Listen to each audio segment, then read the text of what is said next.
Il TAR riconosce validità a un referendum sul trasporto pubblico a Roma a cui partecipò il 16% dei votanti. Esultano i comitati per la separazione di Venezia e Mestre, il quorum è illegittimo. Non sanno più cosa fare i condomini ATER di una palazzina che sta letteralmente cadendo a pezzi a Mestre. Finora denunciano le nostre segnalazioni sono state vane. Un piano da milioni di euro per la messa in sicurezza di Cavallino Treporti dopo la voragine in via Pordello. Il sindaco annuncia gli interventi. 4 uomini armati di pistola hanno rapinato la sede di un'azienda di spedizioni di Noventa di Piave. Con i volti coperti da passamontagna sono fuggiti con 16.000 euro.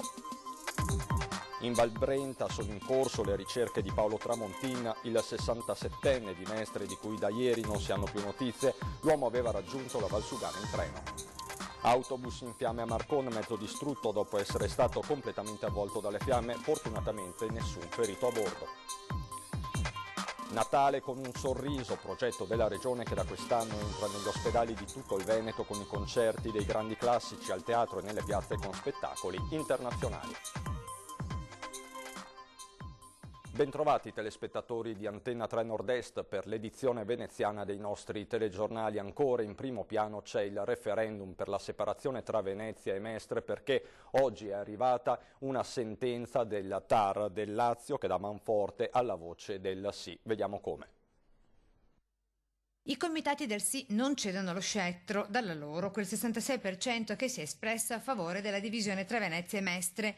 Poco importa se alle urne si sia presentato meno del 22% degli elettori e stavolta indirettamente a dargli manforte numeri alla mano il TAR del Lazio, che ha accolto un altro ricorso, quello proposto dal comitato promotore del referendum sulla messa a gara del servizio di trasporto pubblico di Roma Capitale.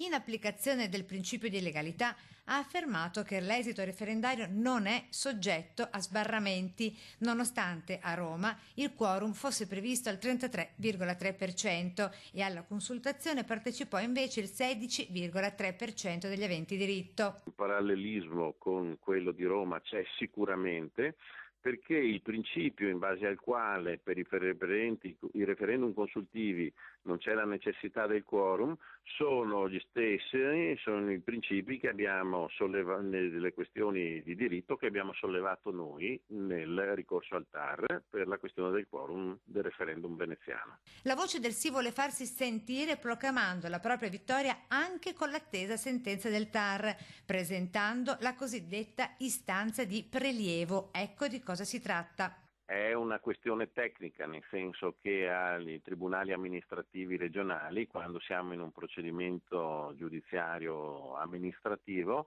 si può chiedere che il TAR fissi l'udienza in anticipo e quindi prelevi il ricorso e fissi la data dell'udienza prima della calendarizzazione ordinaria, che ha dei termini un po' più lunghi. Pesante, pesantissimo l'affondo nei confronti del sindaco e tutta la sua giunta, i cui comportamenti vengono così giudicati. Sono stati assolutamente illegittimi. Non sanno più cosa fare i condomini ATER di una palazzina che sta letteralmente cadendo a pezzi a Mestre. Finora, ci dicono, le segnalazioni sono state vane.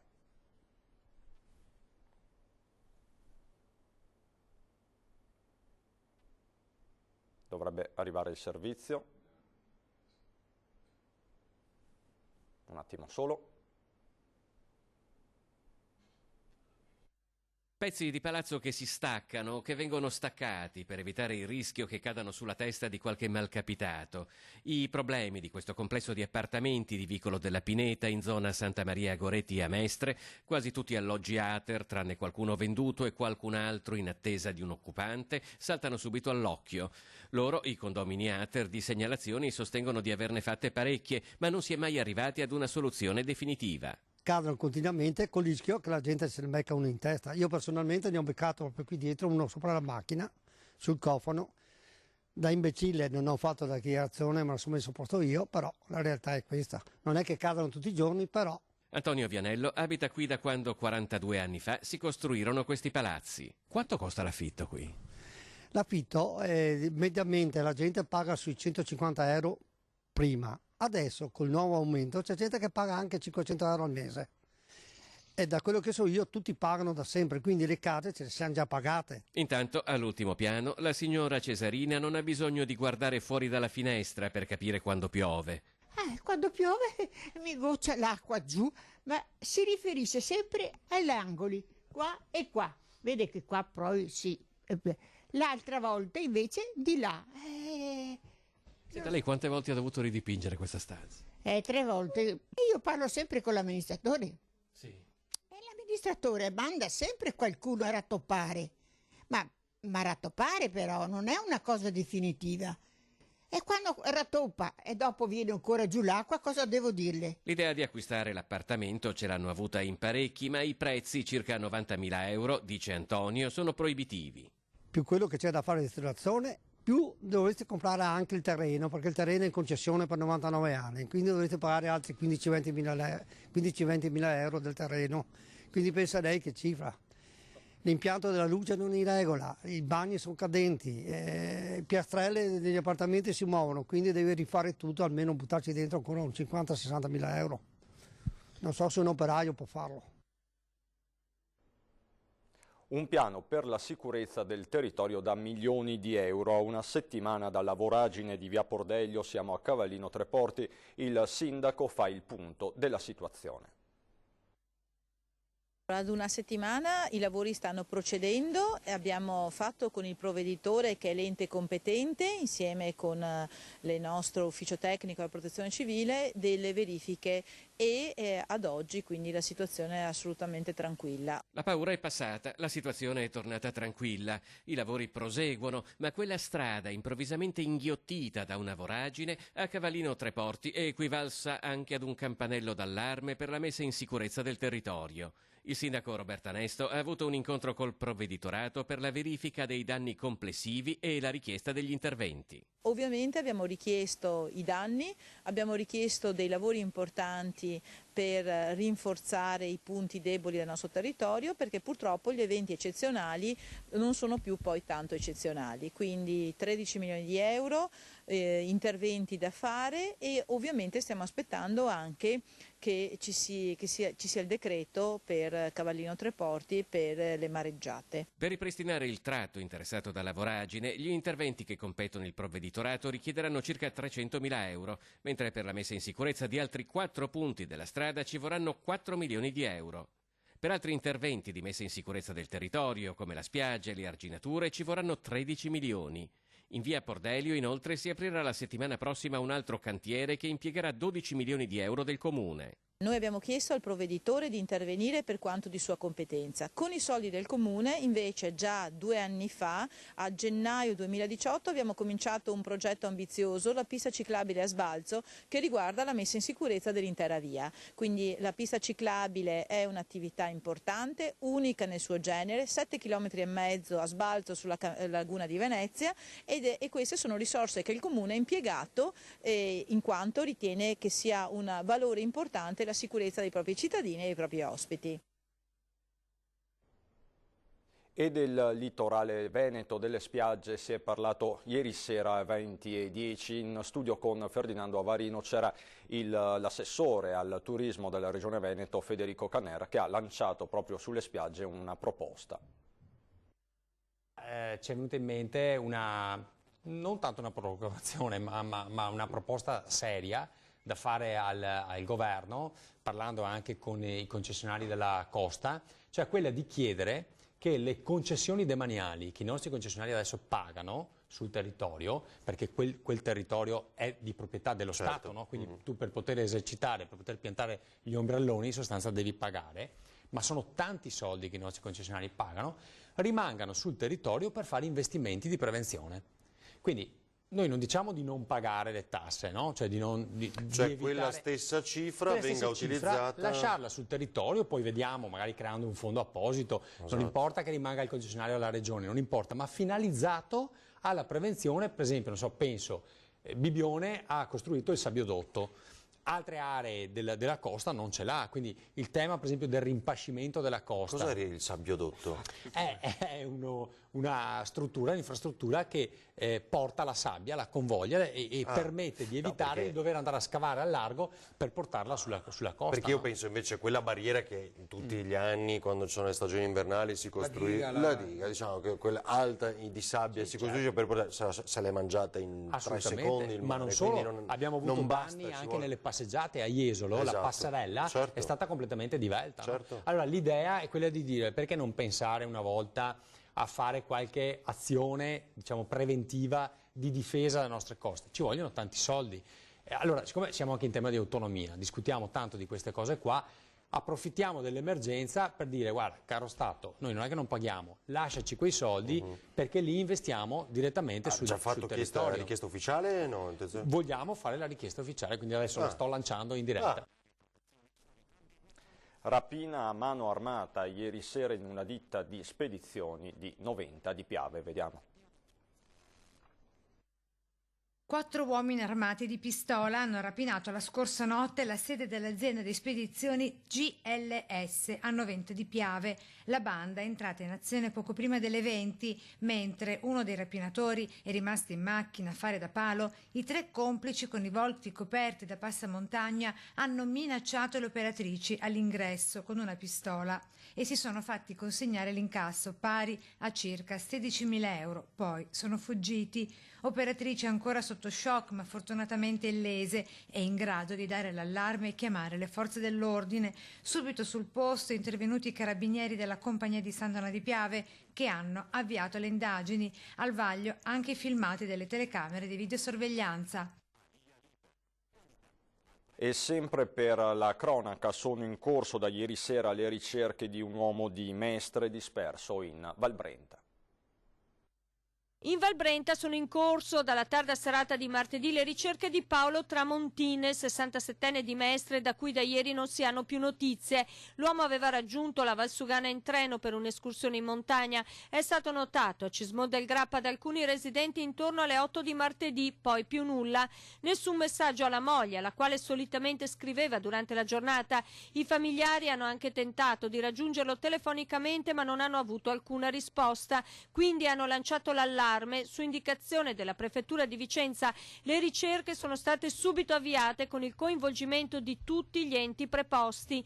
Passati al setaccio i sentieri sul versante di Enego, in volo anche un elicottero dei vigili del fuoco. Poi le ricerche nel pomeriggio si sono concentrate sul lato del massiccio del Grappa.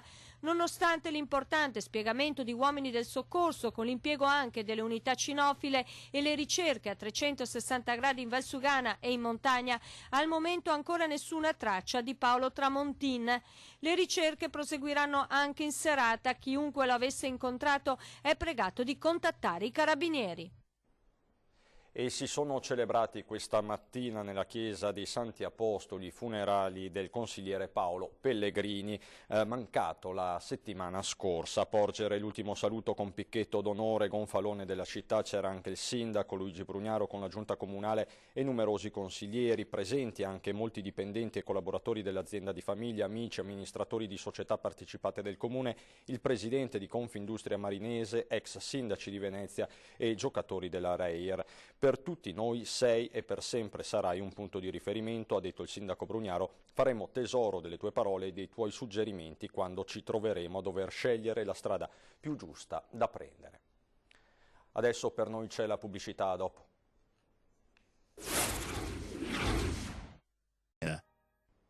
Di nuovo insieme per la cronaca, arrestato al Terminal Fusina un truffatore sulla cui testa pendeva un mandato di cattura internazionale. I carabinieri indagano sulla morte di un 17enne trovato senza vita nell'appartamento di un amico nel centro di Sandona di Piave. Il giovane aveva trascorso la serata assieme all'amico, dal quale si era poi fermato a dormire. È stato proprio quest'ultimo a lanciare l'allarme il giorno dopo. Nello zaino del giovane, residente in un altro comune del Veneto orientale, sono state trovate scatole di psicofarmaci. Gli investigatori tendono ad escludere che il giovane avesse intenzione di togliersi la vita, ma la procura ha comunque disposto l'autopsia per chiarire le cause del decesso, che dalle prime verifiche potrebbe essere legato proprio all'assunzione di psicofarmaci. Un autobus del trasporto di linea alimentato a metano ha preso fuoco in via Poianon a San Liberale in comune di Marcon. Non ci sono feriti. L'autista si è accorto che qualcosa non andava e ha dato l'allarme facendo scendere i passeggeri prima che l'autobus si incendiasse completamente. I vigili del fuoco, arrivati da Mestre con 5 automezzi e 16 operatori, hanno spento il rogo che comunque ha distrutto la corriera. E si chiama Natale con un sorriso, la nuova iniziativa di Regione con le ULSS del Veneto. Vediamo di che cosa si tratta. Il suo brano musicale preferito? Beh, io vado per i grandi classici, perciò Tu scendi dalle stelle, quelle cose che ricordiamo fin da bambini. La regia è quella della Regione, il binomio tra il settore cultura e alla sanità si chiama Natale con un sorriso, progetto che quest'anno entra negli ospedali di tutto il Veneto in corsia dal 7 al 30 dicembre, infatti la musica con i concerti dei grandi classici. La musica sappiamo che è non solo una medicina dello spirito ma anche una medicina del fisico, per questo motivo abbiamo ritenuto importante poter allietare anche tanti pazienti dei nostri ospedali con degli spettacoli musicali e nel fare questo abbiamo un circuito come Arteven che è assolutamente preparato per andare non solo nel territorio ma anche in tutte le nostre strutture sanitarie della regione. Hanno aderito tutte le OSL del Veneto. Serate in cui i medici e pazienti diventeranno semplicemente musicisti accanto al violinista dell'orchestra della Fenice. In particolare un quartetto d'archi di medici di Feltre che mi hanno proprio chiesto espressamente di poter contribuire a questa manifestazione con una loro performance. Quindi un trio di jazzisti da Bassano con musicisti anche da Treviso, Padova, Venezia e altri strumentisti medici di Rovigo, solo per citarne alcuni. Programma che in contemporanea esce dagli ospedali per approdare anche nelle piazze e teatri di tutta la regione fino al prossimo 6 gennaio, grazie al contributo di Arteven. Il progetto però parte da spettacoli tipo Gran Gala du Cirque del Teatro Toniolo a fine anno, che è il Cirque du Soleil, al coro di volontari che cantano le canzoni di Natale, quindi è un programma molto molto ampio, sono 42 i comuni che aderiscono e 21 unità ospedaliere, quindi è un programma molto capillare, va in tutto il Veneto. A 20:10, ospite di Fernando Avarino, ci sarà questa sera Andreas Ronco degli Imbruttiti. Dopo di noi il meteo, buon proseguimento di serata.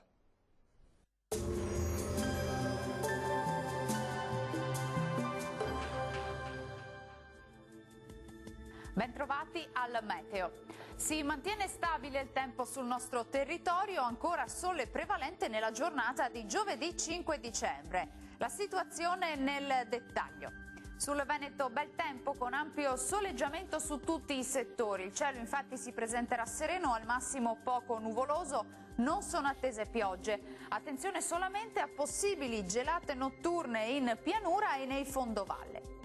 Temperature ampiamente sotto zero sul Bellunese fino a 2 gradi altrove, massime comprese invece tra 6 e 9 gradi. Stessa situazione anche sul Friuli Venezia Giulia, con tanto sole ovunque, salvo per innocui addensamenti sulle zone costiere. Temperature minime tra lo 0 e i 4 gradi, massime tra 8 e 10 gradi. Poche novità anche sul Trentino Alto Adige, dove sarà ampiamente soleggiato ovunque, il cielo sarà sereno o poco nuvoloso. Temperature minime sotto zero fino a meno 4 gradi, massime sugli 8 gradi circa. Dal meteo per ora è tutto, arrivederci al prossimo aggiornamento.